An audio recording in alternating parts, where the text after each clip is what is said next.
कि नीलू अग्रवाल का बेटा बलात्कार किया है, मनीष रंजन का बेटा बलात्कार किया है, और सीसीटीवी फुटेज में डेली जो बुलेट से आ रहा है वो बलात्कार में है। अब वो दो लड़के कौन है, वो है या नहीं, अभी मैं नहीं बता सकता, मैं झूठ नहीं कहता। ये हॉस्टल को बंद करिए, जिसका रजिस्ट्रेशन नहीं है, सीसीटीवी फुटेज नहीं है, और बिल्कुल मुख्यमंत्री जी हॉस्टल में किसी के बेटे किसी के यूथ को एंट्री बंद करिए। एज ए बिहार के होने के नाते बिहार का बेटा हूं, हर बच्ची की रक्षा मैं मर के करूंगा। मुझे राजनीति नहीं करनी है, भाड़ में जाए, कोई नेता को पसंद हो या ना हो। एडमिशन लेना है ना, दुनिया का सबसे बेस्ट टीचर के पास है। आज मेरा नाम 2 नंबर पर आता है। सर 1 नंबर वही new success coaching centre Mukesh ji, वहाँ से तो हम भी बोर्ड के एग्जाम दिए, वही से बढ़ गया है। हालांकि हम लोग फैमिली फ्रेंड है, कोई दिक्कत नहीं है। हम उनसे थोड़ा बेटर थे, इसलिए मेरा कुछ मतलब अच्छा। मैं सॉरी क्षमा चाहता हूँ।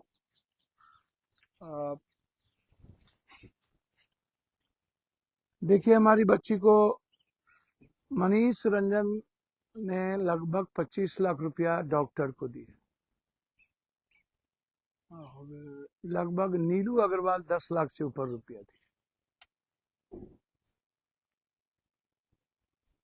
हमारी बच्ची होश में आ गई थी, सब कुछ ठीक था, बेंच पे नहीं थी, और उन डॉक्टर से अभी तक कोई पूछताछ हुआ ही नहीं, बात ही थी नहीं। क्या ऐसे डॉक्टर पर 302 का मुकदमा नहीं लगना चाहिए? उसकी पूरी जांच नहीं होनी चाहिए? बस बलात्कार तक जाकर के रोक दिया जाए। बलात्कार के बाद क्या क्या हुआ, बलात्कार के बाद क्या क्या हुआ, इसको समझने का प्रयास। क्यों लोग इन्वॉल्व थे, क्यों, किसको बचा रहे थे? इस हॉस्टल से मनीष रंजन के द्वारा किन किन को लड़कियां यहां से भेजी जाती थी? बंगाल से लड़कियां मंगा के क्यों रखा जाता था?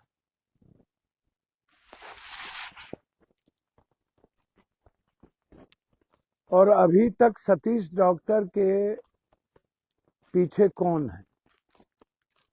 जब पुलिस ने खुद ही कहा कि सतीश को मैसेज आ रहा था बार बार अभिषेक डॉक्टर के द्वारा या किसी और लोगों के द्वारा कि इसको पुलिस को खबर नहीं करो, तो क्या ये गलत नहीं था? मैं मात्र 3-4 पॉइंट आपको बताना चाहूंगा। पहला, जब मनीष रंजन ने कहा था मैं देहरादून में था, मैं यहाँ नहीं था, तो आपको नहीं समझ लेना चाहिए कि यह केस कहां पर है और कौन बचा रहा है। दूसरा, मनीष रंजन को थाना से छोड़ दिया गया, नीलू अग्रवाल को, पहली बार सबूत मिटाने के लिए, कपड़े धोने के लिए। 5 वो लड़के कौन है, जिसमें 3 लड़के बलात्कार में बिल्कुल इन्वॉल्व हैं, 2 लड़के हैं या नहीं अभी मैं नहीं उस पर गया हूं, मैं आ जाऊंगा, लेकिन 3 लड़के ने तो बलात्कार किए ही किए, 2 लड़के और हैं, 5 हैं, जिसमें 5 बलात्कार में है कि 2 लड़के सिर्फ मारने में या वहां थे। तो थाना से किसने छुड़ाया? ये इंस्पेक्टर की इतनी हिम्मत तो हो नहीं सकती, इतनी बड़ी घटना के बाद पीआर पर छोड़ दे।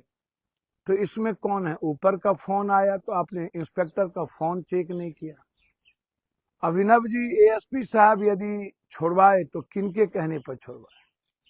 क्या अभिनव जी और इंस्पेक्टर साहब पैसे लिए, या पहले से मनीष रंजन का रिश्ता अभिनव से था, या पहले से मनीष रंजन कई पदाधिकारी, कई पुलिस प्रशासन और बड़े मकबे में लोग मनीष रंजन लड़की पहुंचाती थी, और मनीष रंजन किन किन एमएलए एमपी का पैसा रखे हुआ है,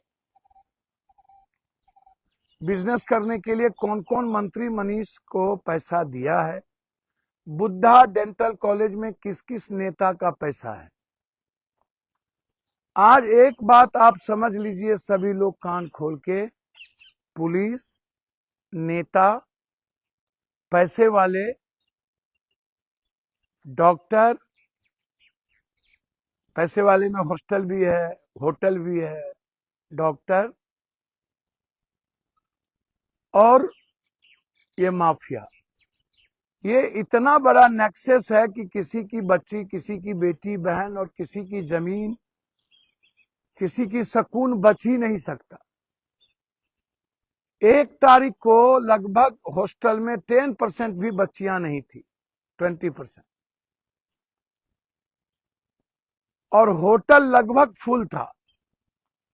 कोई होटल आप उठा के देख लीजिए 1 तारीख को खाली नहीं था। कौन लोग थे होटल में? आप 1 तारीख 31 के रात से 1 तारीख का निकालिए लिस्ट, होटल में कौन लोग ठहरे थे उसका लिस्ट निकालिए, आपको पता चल जाएगा। तो ये कौन छोड़ाया और सारे कपड़े धोने के किसने दिए, किसने साफ किए, 5 आदमी कौन है?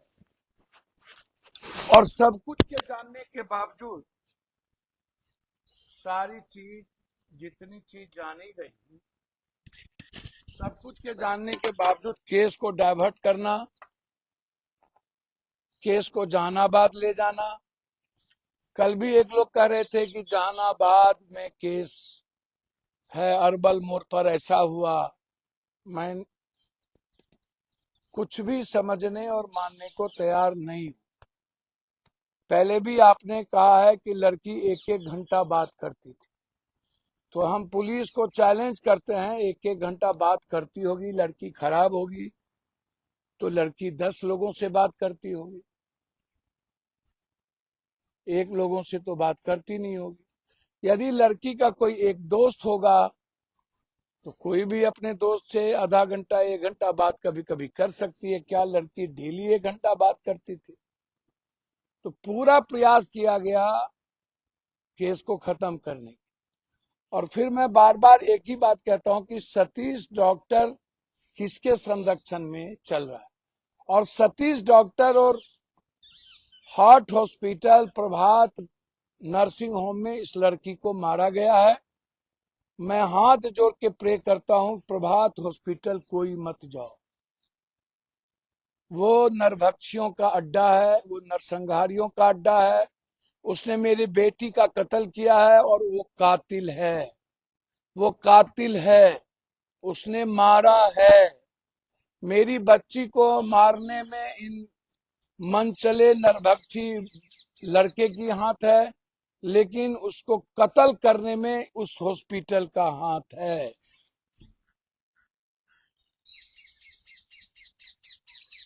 आप इस बात को समझ ली। और इस केस को खत्म करने में 3 नेता की भूमिका है। इसमें नेता हैं और जिनका जिनका पैसा लगा हुआ है वो पैसे वाले हैं। मनीष रंजन के यहाँ अब आप क्या लेने जा रहे हैं, रेड अब क्या कर रहे हैं? कल रात में, आज सुबह में पुलिस मनीष रंजन के यहाँ रेड कर और कह रहा है कि कागज जब्त किया गया। सरकार से आग्रह करते हैं कि मनीष रंजन के हॉस्टल को आज बुलडोजर चला दीजिए, है हिम्मत और औकात तो चलाइए। और ये जातीय नेताओं से आग्रह करेंगे कि अपनी राजनीति बंद कर दीजिए। गया की भी बेटी है, बक्सर की भी बेटी है, मुजफ्फरपुर की भी बेटी है, खगड़िया की भी बेटी है, पटना की भी बेटी है, सिंहेश्वर की भी बेटी है, पूर्णिया की भी बेटी है। और इन नेताओं से कहेंगे कि अपने गुर्गे, चमचे और दलाल को कहिए कि मजबूत लोगों की हत्या हो तो दलाली ना करे।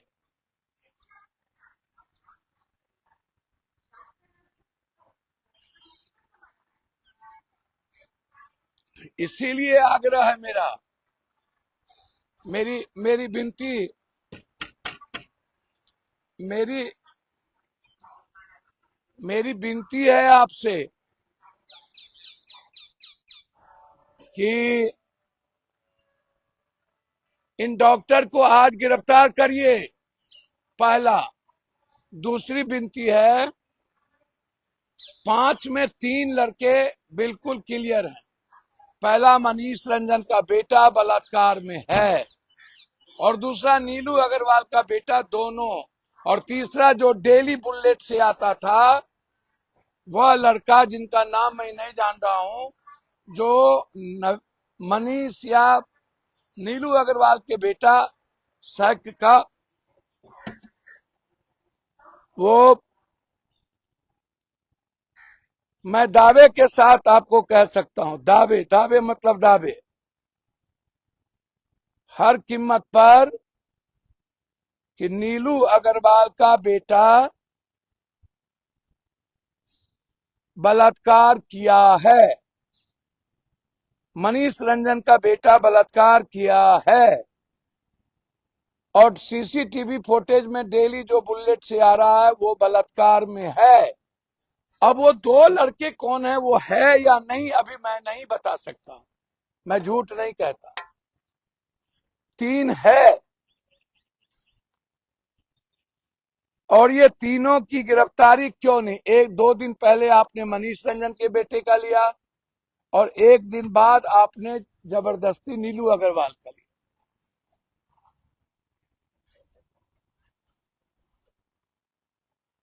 तो इन सेक्स रैकेट के धंधे में कौन कौन लोग इन्वॉल्व है, इसकी भी जानकारी होनी चाहिए। और कौन कौन हॉस्टल के मालिक इन्वॉल्व है, ये हॉस्टल को बंद करिए, जिसका रजिस्ट्रेशन नहीं है, सीसीटीवी फुटेज नहीं है।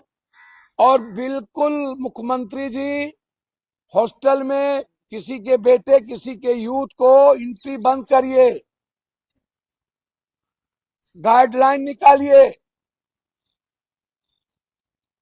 वहां को एक्सेस दीजिए।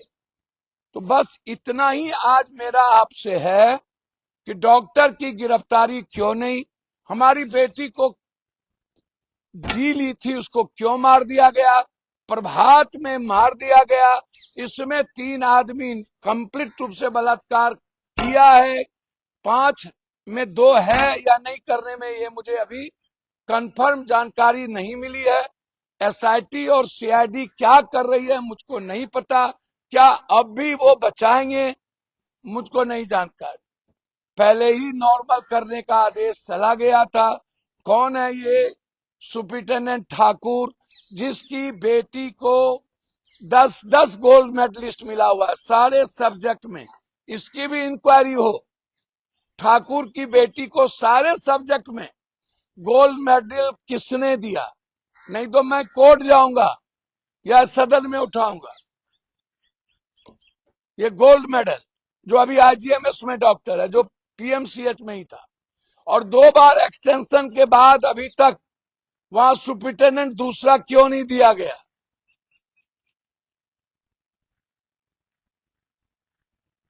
कितने पैसे कमाए गए 5,000 करोड़ के उस पीएमसीएच से? तो सीधा साधा सवाल था। आज मुझे बहुत कुछ नहीं कहना, मैं बहुत क्लियर हूं, जिसको चैलेंज करना हो कर लीजिए। एज ए बिहार के होने के नाते बिहार का बेटा हूं, हर बच्ची की रक्षा मैं मर के करूंगा। मुझे राजनीति नहीं करनी है, भाड़ में जाए, कोई नेता को पसंद हो या ना हो। फिर मैं कह रहा हूं 2-3% नेता मात्र बचे हैं जो राजनीति के लायक हैं। लगभग नेता का सेक्स रैकेट उजागर है, लगभग नेताओं का पैसे की लूट उजागर है, और नफरत करने की राजनीति उजागर। और सारे पाप में नेता इन्वॉल्व हैं। नेता से बड़ा कुकर्मी, खाकी और खादी से बड़ा कुकर्मी कोई नहीं। मैं बिल्कुल क्लियर। बिल्कुल उसमें कोई बहस नहीं है। ये लोग समाज को लूटते हैं, लड़ाई टफ है। मैं जानता हूं समाज मुझे सपोर्ट नहीं करता है, मैं जात नहीं हूं, मुझको जाति का पता नहीं। इसीलिए आप आज ही नीलू अग्रवाल के बेटे और मनीष रंजन के बेटे को गिरफ्तार करिए, इनके सेक्स रैकेट को उजागर करिए, इन्होंने कितने लोगों की जमीन को कब्जा किया है उसको निकालिए, किस किस नेता और किस किस पदाधिकारी का पैसा लगा हुआ है उसको निकालिए।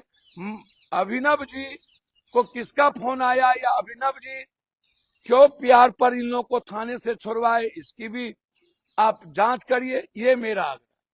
मैं दूसरी बात यूजीसी को लेके कहना चाहता हूं संक्षिप्त में। मैं कुछ बाबा का नाम आपको बताना चाहता हूं, ये आप इसको समझ लीजिए। वो ये मैं बार बार कहता हूं, मैं किसी बाबा को, देखिए मैं संत की इज्जत करता हूं, मैं आध्यात्मिक गुरु की इज्जत करता हूं, परमानंद जी हैं, महर्षि जी हैं, कबीर हैं, गुरु नानक है, रामकृष्ण परमहंस है, ओशो जी हैं, आचार्य राम मूर्ति जी थे, हरिद्वार वाले, इस तरह के बहुत सारे संत हैं जिसके चरण में मैं माथा लगा और करूंगा। नहीं उन्होंने जी दिया था। अब आप प्रमाण, जया किशोरी 3 करोड़, देवकी नंदन 10 करोड़, जग्गी वासुदेव 18 करोड़, अनुराधन 25 करोड़, सतपाल महाराज 75 करोड़, सरकारी विश्व गुरु 100 करोड़, प्रदीप मिश्रा 192 करोड़, राधा माँ 200 करोड़, रामपाल 300 करोड़, धीरेन्द्र इतने कम समय में जो आडंबर कर्मकांड, ये गरीब को पैर की धूली समझता है, 900 करोड़। अन्य संत लोग 2 हैं, 1400 करोड़।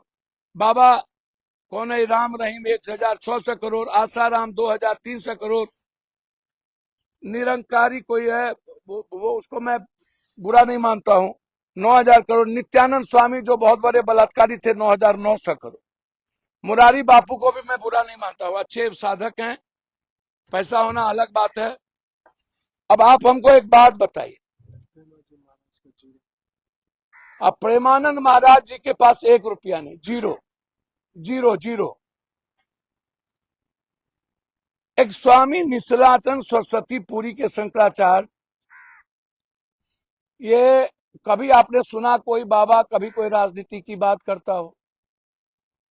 इन्होंने यूजीसी पर, देखिए मैं यूजीसी के पक्ष या विपक्ष में या पक्ष में नहीं, उन्होंने कहा भारत जैसे देश में जहां विभिन्न जातियों और समुदाय अपनी परंपराएं थोपा भी या कानून अराजकता पैदा करता है, उसका मानना है कि समानता के लिए धार्मिक ग्रंथ जैसे शास्त्र की मान्यताओं को नजरअंदाज नहीं किया जाना चाहिए। और भाई नहीं दूसरा, एक बाबा ने कहा इच्छाधारी मौत हमको दे दो, इच्छा मृत्यु, वो हमको भी गाली गलौज किए थे, वो कट्टर जातिवादी हैं। अब ये कह रहा है कि इच्छाधारी, एक कोई आईएएस ढोंगी नौकरी छोड़ दिया, तो ये लोग, अब धीरेन्द्र का आप उठा के देखिए, धीरेन्द्र जी जो जिनको मैं कहता हूं कि इनको ना कोई कथा का ना ज्ञान का, ये बंदर की तरह करते हैं, ये चमत्कार जैसी कोई चीज नहीं है। चमत्कार जैसी कोई चीज होती तो आप पाकिस्तान जो हमारे विरोधी हैं उसको उड़ा दो, बांग्लादेश को उड़ा दो, गरीबी खत्म कर दो, बलात्कार को रोक दो, बेटियों की सुरक्षा कर लो, इतने पैसे खर्च करने की जरूरत नहीं, एआई की जरूरत नहीं, ड्रोन की जरूरत नहीं, जब सब कुछ यही चमत्कार करके बाबा लोग कर सकते हैं। ये गरीब लोगों के कारण इनकी दुकान चलती है। मैं धीरेन्द्र से या अन्य जो लोग हैं, मैं कहता हूं जल्दी आप मर जाइए, एक बोझ खत्म होगा। आप अभी तक नरेंद्र मोदी को गरियाते नहीं थे, आज तेली कह करके गरिया रहे सब लोग। देखिए गाली गलौज करना, मैं कई बार कहा हूं कि हमारे दोस्त हमारे रिश्तेदार भी राजपूत हैं, भूमिहार हैं, ब्राह्मण हैं, कोयरी हैं, हम लोग इंटरकास्ट मैरिज को तवज्जो देते हैं। सम्मान करते हैं।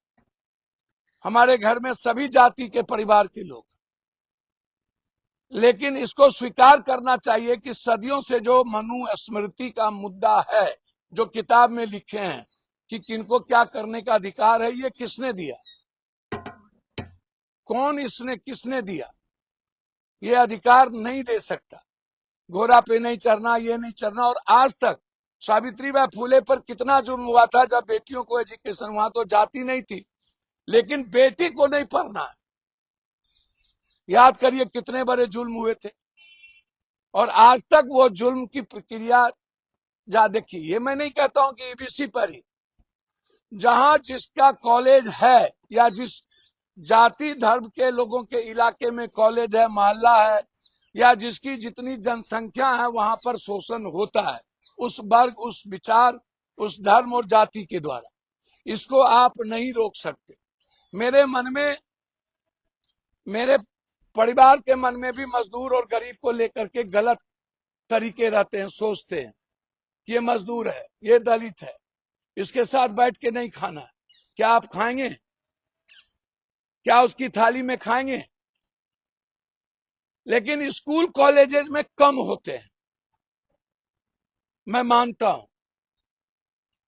अब थोड़ा ये बात सही है, 12-13 सालों से कुछ ऐसी चीजें बाबाओं के कारण, उन्माद के कारण, पहले बच्चों में क्रिकेट में देखिए सब एक ही साथ पानी पीते हैं, गेम में देखिए, पहलवान में देखिए। मैं मानता हूं कि शोषण है, मैं मानता हूं कि बच्चों के बीच से ज्यादा टीचर के बीच शोषण है। जातीय आधार पर कॉपी में नंबर देना, मार्किंग करना, जनरल कोटा का सीट खाली रह जाता है, लेकिन बाद में आप नहीं बनते, इज्जत नहीं होती है। वाइस चांसलर लगभग स्वर्ण समाज के लोग हैं, ईबीसी, ओबीसी, एसटी, एससी नहीं के बराबर, नहीं के बराबर। फर्क है, रहता है, वो रहेगा, वो धीरे धीरे खत्म होगा। यूजीसी, मैं बार बार कहता हूं कि इसको स्वर्ण समाज के बच्चे जितना नहीं मन में लाए, क्योंकि इसमें यादव, कुशवाहा, कुर्मी सभी बच्चे इस यूजीसी बिल का विरोध कर रहे हैं। मैं देख रहा हूं कि ये सब चीजें कॉलेजेस में, लॉ कॉलेज में, लॉ फैकल्टी में, अन्य जगहों पर मैं देख रहा हूं। बस कुछ लोग की दुकान बंद हो गई थी, दुकान नहीं चल रहा था, वो लोग गलत तरीके से ईबीसी ओबीसी का जो लड़का है या जो जातिवादी पार्टी है, जातिवादी, फिर मैं कह रहा हूं, वो बिल से निकल करके स्वर्ण जाति के लड़कों या उसको गाली गलौज करने की प्रवृत्ति, और जो नेता पढ़ते नहीं है वो बिहार बंद और भारत बंद की बात कर रहे हैं। काय आप क्या होते हैं भाई? आपकी दुकान क्यों चल रही है? सुप्रीम कोर्ट के आदेश पर ये गाइडलाइन आया, सुप्रीम कोर्ट के आदेश पर यूजीसी ने ला। अब आप सुप्रीम कोर्ट भी चले गए, कल हो सकता है कल सुप्रीम कोर्ट इसको रिव्यू कर दे या तत्काल रोक दे। ऐसी चीजों को रोकने में तुरंत चीजें होती हैं। कल के दिन फिर ईबीसी, एसटी, एससी के बच्चे रोड पर रहेंगे, ये लड़ेंगे, तो बाइफर्केशन तो हो गया, आपने तो कर लिया। और मैं वरिष्ठ पत्रकारों से कहना चाहूंगा, जो लोग जाति की बात कर रहे हैं, ऊंची जाति को लेकर के, ये गलत है। और इन बंदर बाबाओं से कह रहे हैं कि आप क्या सहनी, निषाद, मलाह, केवट, कोरी, शाह, जायसवाल, तेली, कुम्हार, नुमार, राम, पासवान, ऋषिदेव, पासी, ये लोग हिंदू नहीं है, ये लोग सनातन नहीं है। आज आप इनको गाली क्यों दे रहे? तब आप कहते हैं हिंदू राष्ट्र बनाना, सनातन की बात करते हैं। जब हमारे ही परिवार में किसी की रक्षा और किसी के सम्मान के लिए कोई कानून आता है, तो आप, और एक तो कभी ने ऐसा नहीं किया, कुमार विश्वास जैसा जो पैसा लेके टपोरी है, वो 2 लाइन पढ़ना बोलना नहीं जान लिया कि अपने को तोप खान समझता है। इस टपोरी का इलाज कीजिए, ये नफरत पैदा कर रहे हैं, लिख रहे हैं, पैसा लेके जाता है कभी पढ़ने के लिए, घटिया आदमी। और ये धीरेन्द्र टाइप के बाबा का इलाज करिए, इच्छा सक मृत्यु तो मर जाए तो ज्यादा अच्छा भारत के लिए। और ये 4,000 2,000 करोड़ के बाबा सब, ये लोग बैठ के राजनीति करने लगे, इन लोगों का अध्यात्म का काम खत्म हो गया। ये लोग व्यापारी हैं, ये लोग बलात्कारी हैं, व्यापारी भी हैं, बलात्कारी भी हैं। इन बाबाओं से बचिए, ये समाज में नफरत पैदा करते हैं। और जो लोग सोशल मीडिया या बड़े लोग, भैया आपकी यूट्यूबर और चैनल तो चल ही रहा है, आप अपना मंतव्य ऊंची जात होने के कारण क्यों दे रहे? जब मैं बार बार कहता हूं कि जो भी ईबीसी एसटी एससी के यूट्यूबर है चला रहे हैं, गलत करते हैं, आप नफरत पैदा मत करिए। जब कानून ने हमें सम्मान दिया है और हम अपनी बात रख सकते हैं, बार बार मैं कहता हूं कि कोई भी किसी की परिवार किसी लड़की को प्रपोज नहीं कर सकता। मैं जानता हूं ये बेफालतू बातें, बिल्कुल नहीं कर सकता। तो फिर आप जो ईबीसी ओबीसी के लड़के क्यों आप इस तरह की बदमाशी कर रहे? आप क्यों सड़क पर इनका प्रतिकार कर रहे?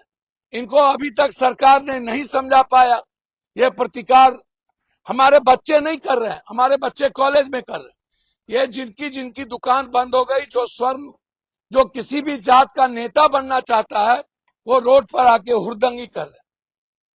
उनसे मत लड़िए, वो नासमझ है, वो जाहिल लोग हैं, उन पर प्रतिक्रिया मत दीजिए। नासमझ और जाहिल पर आप प्रतिक्रिया दीजिएगा, सुग्गर के गू हैं ये लोग, ये नेता तो सुग्गर के गू होते ही हैं। तो नेताओं पर प्रतिक्रिया, बच्चे के बीच में बाइफरकेशन मत करिए, कॉलेज में आप स्वर्ण पिछड़ा मत करिए, मैं पैर पकड़ता हूं। और यूजीसी कानून स्वर्ण बच्चों के खिलाफ नहीं है, बेटियों के खिलाफ नहीं है।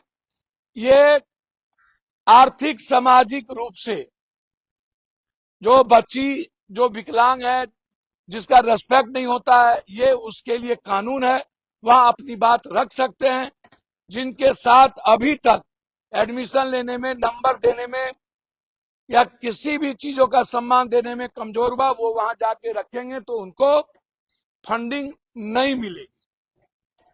तो इसीलिए मेरा रिक्वेस्ट है कि यूजीसी में विवाद मत करिए। और स्वर्ण जाति के नहीं चलाने वाले दुकानदार नेताओं से आग्रह कर रहा हूं कि बच्चों को आप इस जातियों में मत धकेलिए, पैर पकड़ता हूं। आपके साथ यादव के बच्चे, कोसी कुर्मा कुर्मी के बच्चे खड़े हैं, वो भी कह रहे हैं कि ये चीज का दुरुपयोग नहीं हो और न होगा। न एससी एसटी में दुरुपयोग हुआ, न स्वर्ण में दुरुपयोग हुआ। आपको 10% आरक्षण दिया है, 10% आरक्षण दिया है, तो आपका सब सम्मान किया कि नहीं किया? तो फिर आप क्यों ऐसा करते? काहे? इस लड़ाई को खत्म करिए। मैं हाथ जोड़ता हूं, पैर पकड़ता हूं। कल आप भारत बंद करेंगे, परसों ये लोग करने लगेंगे। यहां भी दुकानदारी चलाने वाले नेताओं की कमी नहीं है। इनको अच्छी बात नहीं करना है, इनको बेटियों की बात नहीं करना है, वन एजुकेशन वन नेशन की बात नहीं करना है, इनको रोजगार की बात नहीं करना है, एआई की बात नहीं करना है, ड्रोन की बात नहीं करना है। इनको 24 घंटा नफरत की दुकान और जातीय जहर का दुकान चलाना है। इन बाबाओं से बचिए। इन लोगों का उपाय है डेनामाइट लगा करके पाकिस्तान बांग्लादेश भेज दीजिए।